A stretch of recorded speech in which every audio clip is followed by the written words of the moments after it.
Ladies and gentlemen of the press,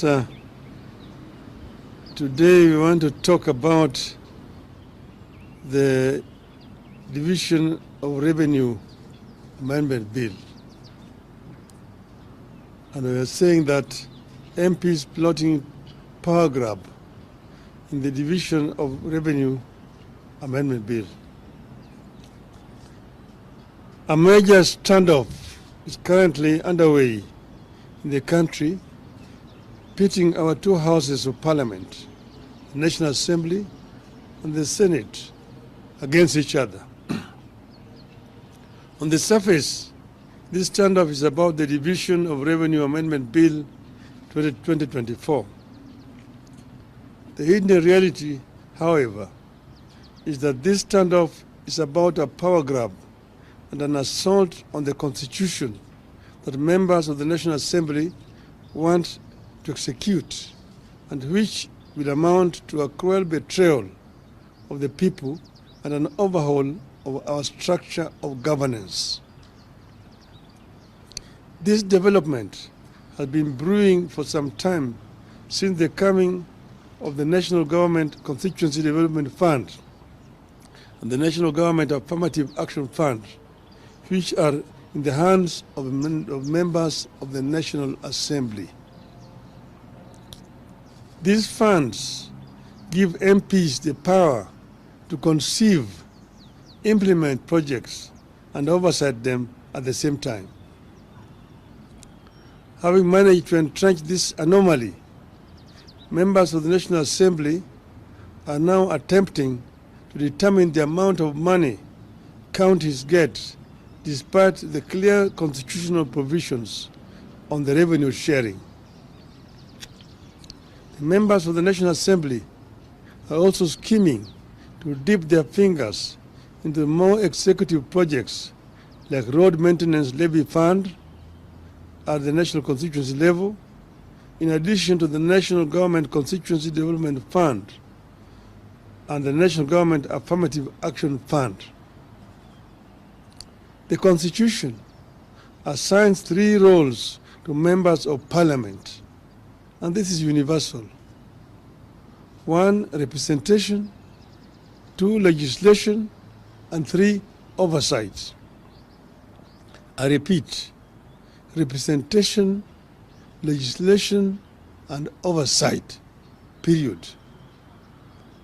Execution or implementation of programs has never been and can never be the job of members of Parliament without creating a serious accountability crisis in our governance system to the detriment of us all.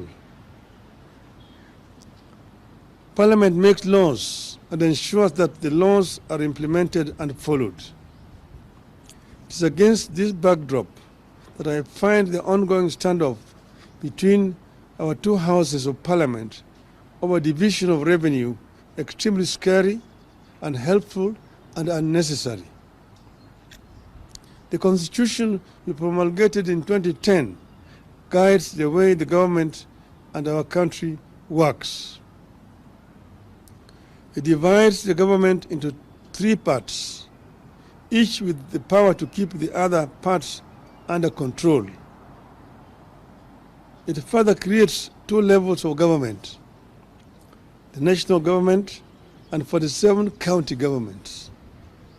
The 3 parts you know: the executive, the legislature, and the judiciary. The 2 levels of government work in close consultation as espoused in Article 6, subsection 2 of the Constitution, which states, and I quote, "The governments at the national and county levels are distinct and interdependent and shall conduct their mutual relations on the basis of consultation and cooperation," unquote. Now, because MPs want to have their way with the abrogation of the Constitution and getting their pound of the flesh with regard to NGCDF, the Senate and the National Assembly are unable to agree on something the law is so clear about sharing of the revenue between the national government and the county governments. Apparently, the National Assembly is in support of provisions that will lower the amount of money shareable to counties against the provision of the laws of the land and the tradition established since the coming of the devolved units. Against the laws of the land, the National Assembly is supporting a proposal that would provide that any revenue shortfall in the country is borne by both levels of government. The result of this unhelpful and unnecessary deadlock is that the operations of the already strained devolved units are moving towards a standstill, with critical services in jeopardy. This unlikely and unhelpful fight over allocation of revenue to counties threatens a shutdown at the counties at a time Kenyans need the units to function optimally and help boost the country's increasingly fragile economy.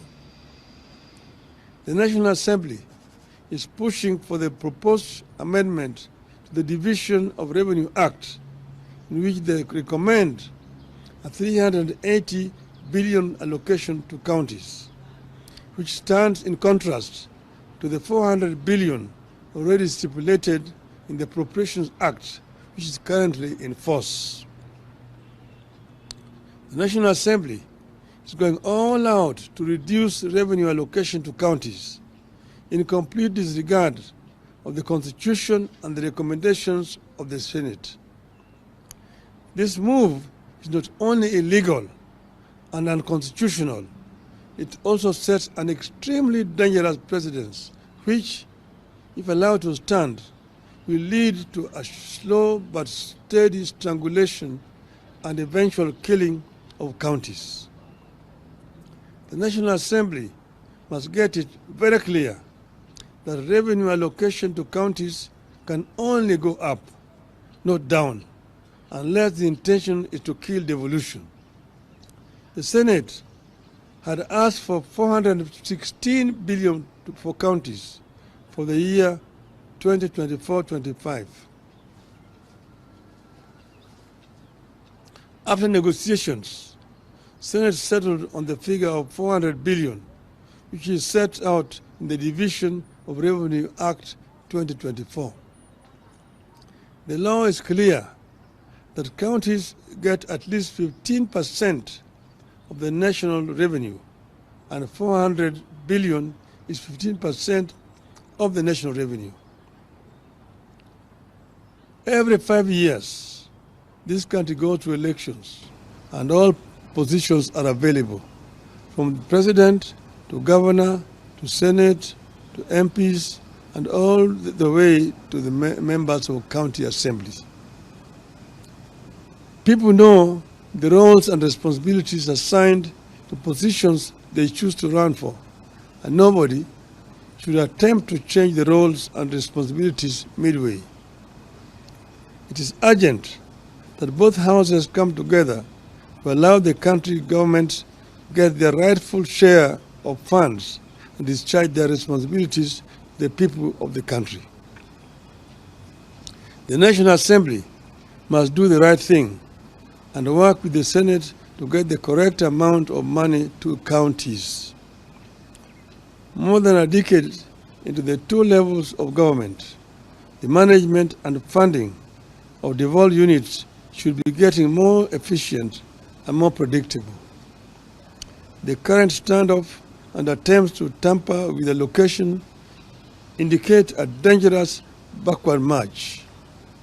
I urge our members of parliament to be enablers of devolution and refuse to be in partnership with those determined to frustrate and kill devolution. End of statement. But I may just add off the cuff that devolution that we came up with has got many enemies. Many people do not want devolution to work in this country. You know, we had put in the Constitution a minimum of 15%, but it does not have to be the minimum. It can go higher up. That's why in the BBI we had wanted to raise it to a minimum of 35%. For your information, in a country like Nigeria, which devolved a three-tier, the local governments get 20% of the revenue. The state governments get 35%. The federal government gets 45%. In other words, 55% of the total revenue in Nigeria are devolved. And that's when the devolved units work is when the country works. It is in the interest of the national government to release more resources to the counties. That is when this country is going to be properly run. Because there are several devolved functions like health, like agriculture, and part of infrastructure, which is not working properly because resources are not going down to the counties. A big chunk of the money going to counties today is purely for recurrent expenditure, paying salaries to the staff. Very little money is remaining for the governors to do development work. And that's the reason why I find it very unfair that governors are being blamed for lack of development in their counties. And members of parliament should move away from trying to construct roads, from trying to construct health centers, schools and so on. Those are the responsibilities of the county government, not a national parliament. Thank you.